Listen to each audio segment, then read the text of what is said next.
I've been talking and thinking a lot about, as we enter into this election, the way we talk about the economy. How do we talk about it in a way that describes the successes of the Biden administration that are real, meaningful, and impactful without diminishing the very real pain that people feel economically? And how do we say that we're gaining very rapidly, that we're growing, that we're seeing huge successes on the economic front because of the policies of Biden Democrats and occasionally some bipartisan Republicans, but mostly not, without saying that your very real economic pain doesn't exist? That's the balance that is hard to strike. And Pete Buttigieg provided a really good template during an appearance on Fox News Sunday.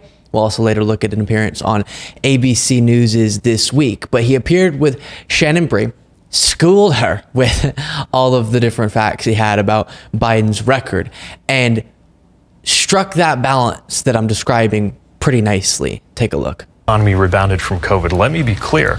Unemployment is lower than it was even before COVID. Stock market is higher than it was even before COVID. And job creation is faster than it was even before COVID. So no matter what rebound effects you're talking about, these are economic results that have not happened since before I was born. Now, in terms of cost, that's been a major issue. And by the way, that's been a major issue in every wealthy country. This is an example of something that was largely affected by COVID. But I think there's a reason why inflation in the U.S. is lower than it is in any of the other G7 countries. It's actually not true. Yes, at least, well, not according to the Washington Post. They say Japan, Italy, and Germany all had lower inflation rates than we do, and Italy's is less than 1%. They may have been looking at a different time period, but I'm telling you, if you look at the overall time period when it was toughest, our inflation rate was better. And I would add, right now, wages are going up faster than prices. That means even after inflation, you're coming out ahead. Now, that's an across-the-board number, but some people... For 2 years, that wasn't true. We had a tough bout of inflation, no doubt that we did, which is why President Biden is trying to lower costs. Now, look, congressional Republicans were against President Biden when he worked to cut insulin down to $35 a month for seniors. Right now, especially for families that are pressed on costs, we could have insulin capped at $35 a month for everybody, not just for seniors.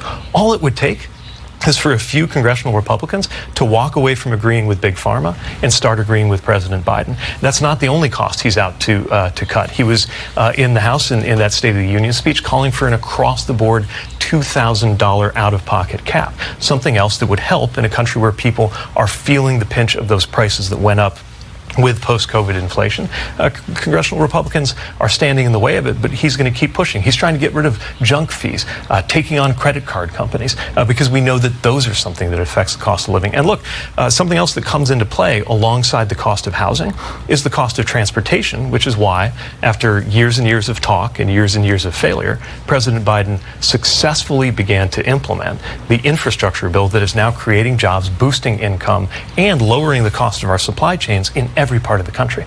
Well, we didn't even get to your day job because there's a lot going on in the world of transportation too. You did, but there it is.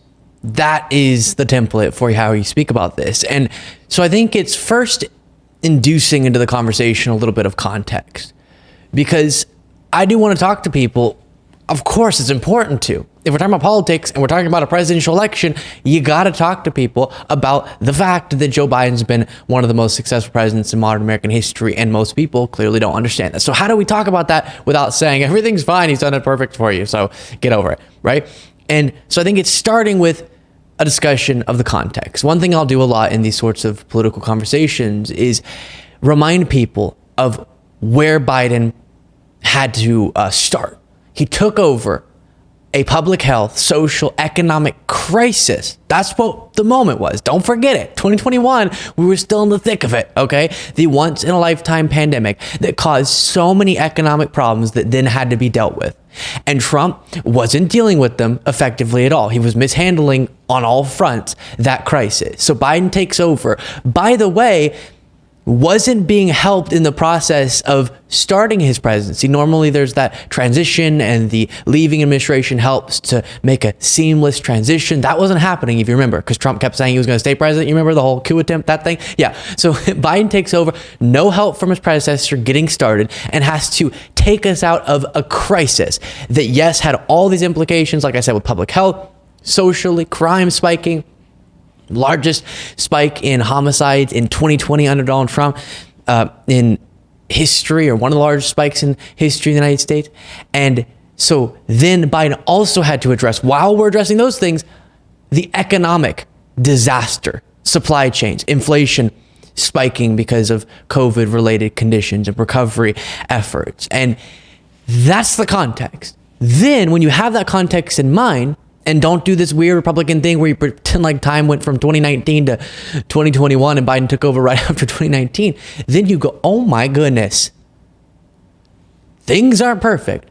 But in 3 short years, we went from crisis, disaster, to dominating the world globally. Our recovery has been way more effective and strong than comparable economies. And we're headed in the right direction.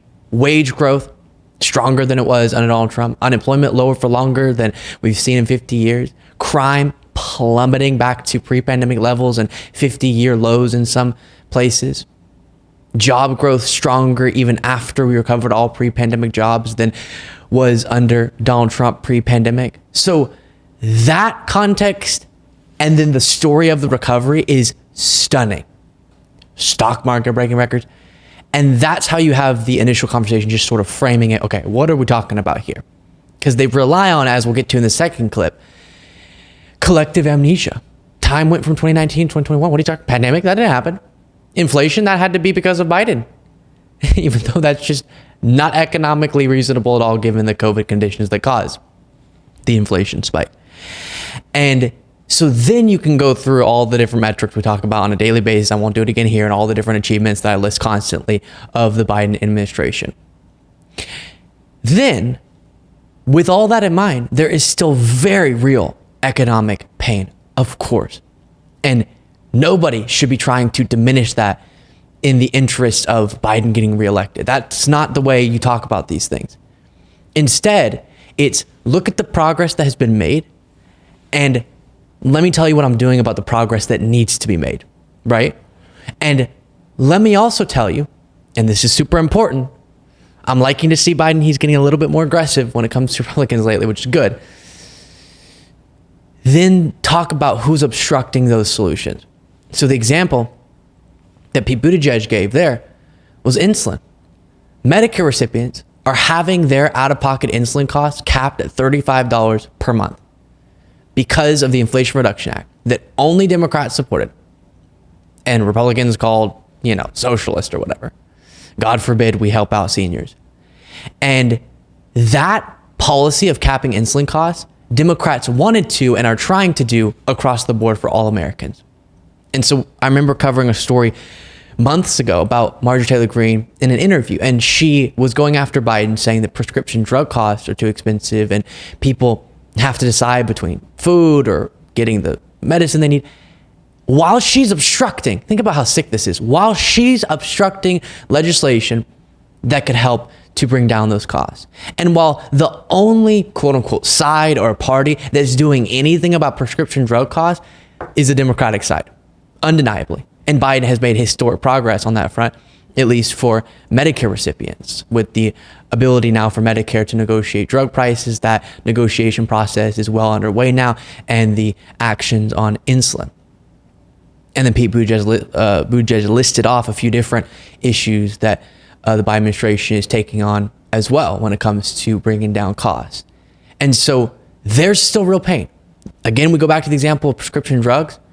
If you want action on that, more Democrats have to be elected. That's just the fact of the situation. They're the only ones supporting action on this issue.